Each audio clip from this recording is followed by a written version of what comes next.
Now what's that? Arrhenius theory.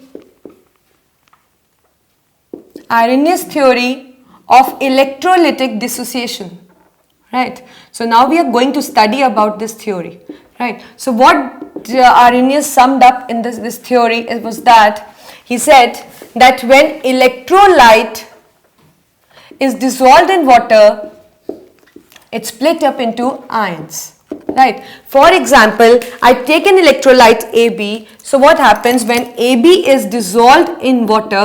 My electrolyte which I take is an AB. I dissolved in water. So what happens? It's split up into ions. So this was the first postulate of the Arrhenius theory, right? Second, he said that there exists an equilibrium between the ionized and the unionized molecules. Means not all the molecules you can say just ionize to give ions, or if we say that the molecule just ionize to give the ions, then the ions also has the ability to reunite and again form the electrolyte. So that means there exists an equilibrium between the ionized molecule and the unionized molecule. See, I am just explaining the second postulate with the reaction. AB is splitting up into A and positive, and these ions also has the ability to split up back into the unionized molecule. So that means there exists an equilibrium between them, right? So what he formulated in a third postulate, he said the ions that are formed, the positively charged ion is called as cation and the negatively charged ion is called as anion. You already know that in case of electrolysis, we have two kinds of anions, the ions, one with positive charge is cation and one with negative charge is anion, right? And in fourth postulate, he said that the amount of, or you can say the number of positively charged ion is just equal to the amount of negatively charged ion. That is why the solution behave as electrically neutral. That is why the electrolytic solution is not of the positive charge or not with the negative charge, it is electrically neutral. The reason being the amount of the positive charge produced is just equal to the amount of the negative charge produced. This he formulated in the fourth postulate, right? Next, what he said when this electrolyte dissociate into ions, then what happens after that?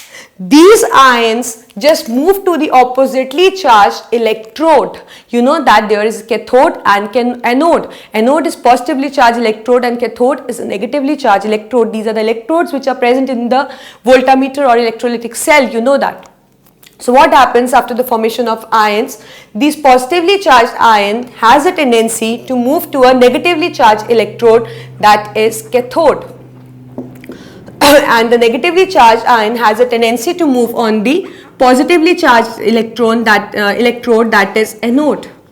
So see, the positively charged ion to move towards cathode, that is why its name given as cation. This ion is called as cation, and in this the negatively charged ion moves towards an anode, so that means its name given as anion.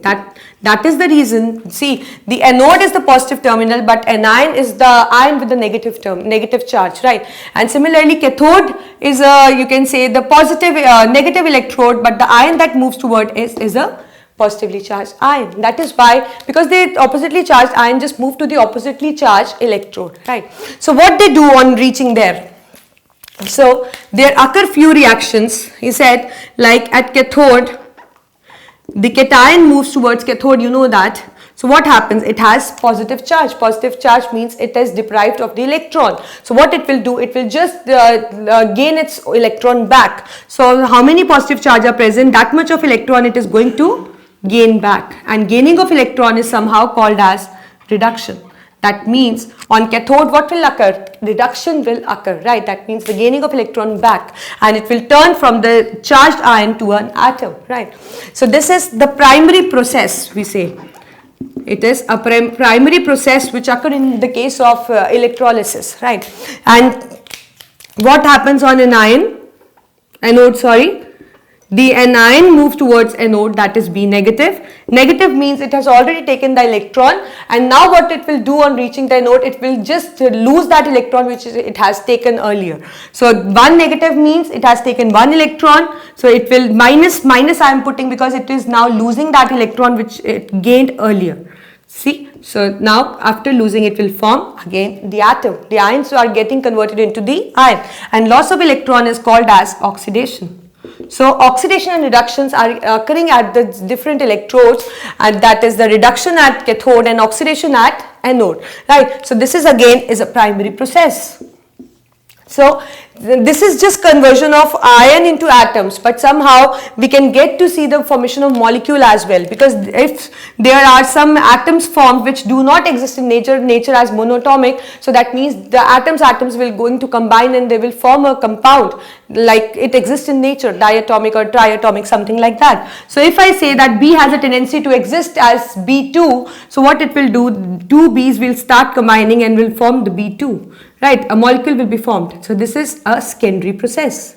So that means the conversion of ion into atom is a primary process on behalf of oxidation or reduction, and the conversion of the atom into a molecule is a secondary process. It depends that how it exists in nature. If it exists in nature like that, then only it is going to form a molecule, otherwise it will remain as such in atomic form. So this is what the Arrhenius just formulated in his theory, that there is, when electrolyte is dissolved in water, it splits into ions. You can see it when we dissolved AB into water, it split it into ions, right? And there is these ions also has a tendency to reunite and form the electrolyte back. You can look at this, so that means there is an equilibrium between the ionized and the unionized molecule. The ions that are formed, the positive one is cation and the negative one is called as anion, right? The positive one is cation because it has lost its one electron, and B is called as anion because you can see the negative charge, it has gained one electron. And in this, the solution, electrolytic solution, is neutral. Still it will remain neutral because the amount of positive charge is just equal to the amount of the negative charge, right? And in the fifth postulate, he stated that these oppositely charged ion will now migrate to oppositely charged electrode, where they will carrying out the different kind of reaction, that is the reduction at cathode and oxidation at anode, right, which is a primary process which result in the formation, or you can say transformation, of ion into an atom. But there might occur a secondary process depending upon that the substance exists in nature in some particular form or not. So like I said that if B has a tendency to exist in a diatomic form, so different B's are just combining to form B2. So this is the Arrhenius theory, or you can say the Arrhenius concept related to the electrolytic dissociation.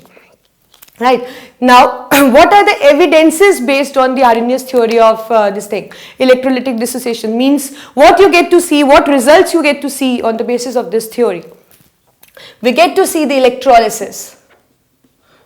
Right, as I told you that AB got dissociated into this, these moves at cathode, it move at anode, and here they carry out, I've told you, they carry out the specific reactions. That means electrolysis is the result of the Arrhenius theory of the electrolytic dissociation, right? And second, what evidence we get from this theory is that it shows the electrolytic conductance. As we have seen, there are ions, and these ions are also moving, and we know the movement of ions just constitute the electric current. That means the conductance of the electrolyte, the phenomena which is responsible for the conductance, is just the electrolytic dissociation, right?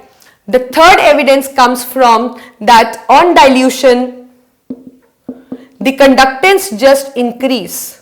How it is given? See, that because on dilution degree of dissociation just increase, and when there is increase in degree of dissociation, that means more ions will be formed and they will no longer remain stationary, they will move to the oppositely charged electrode, which will result in the conductance, right? Increase in the conductance part. It is given by alpha is equal to equivalent conductance at given concentration to divided by equivalent conductance at in infinite dilution, which we denoted by naught. So this is how. And fourth evidence comes from, it just showed the ionic reactions as well. How it showed the ionic reaction as well, I would like to tell you in detail, because you sometimes just encounter the questions which contain that yes, this is this kind of reaction occur, what is the reason behind, or something like that. So just keep in mind and just look at the board carefully. that if I say that we mix NaCl and AgNO3, what we get to see? Right. So first of all, before starting this ionic reaction, I'm just making you know that these are the ionic compounds and there exists an equilibrium between the ionized and the unionized molecule. Right. I'm just showing you. See, it is NaCl. Right. It will dissociate into Na positive and Cl negative. Right. And they do have the tendency to get unionized back. Right. Similarly, we have for AgNO3. In AgNO3 also, Ag positive, and it has the tendency to form the nitrate radical, and they do have the tendency to form back, right? So that means in NaCl there is an equilibrium this, and when we talk about AgNO3, there exists an equilibrium this, right? So what happened? I'm just mixing these two solutions. That means on mixing, what is getting mixed actually? This ion, this ion, this ion, and this ion. This ion, this and this, these ions are getting mixed, right? So they will just lead to the formation of new products. Na will combine with NO3 and Ag will combine with Cl, and AgCl is precipitated out. You know that white color precipitate is formed. So this is how the ionic reaction occur, and it is just in response of this electrolytic dissociation. Right, but we get to see few compounds like that. If I compare this reaction with one more reaction, like if I say that when I add CCl4, that is carbon tetrachloride, to AgNO3, as it contains Cl again, but still we do not get to see any kind of precipitated AgCl precipitated. What is the reason behind? Because the reason is that in AgNO3 there is an equilibrium existing like this, but in CCl4 it just failed to get separated into ions. And when it will not be separated into ions, how they are going to react, right? Because you have seen in this, they are separated in ions, and then when we mix them, they just exchange their ions, and this got forming these products, and AgCl got precipitated. But in them, the CCl4 do not get dissociated into any kind of ion. And if it do not get dissociated into ions, how it is going to react with the Ag ions and NO3 ions? So this is what was explained on the basis of Arrhenius theory of electrolytic dissociation. I think you got it completely.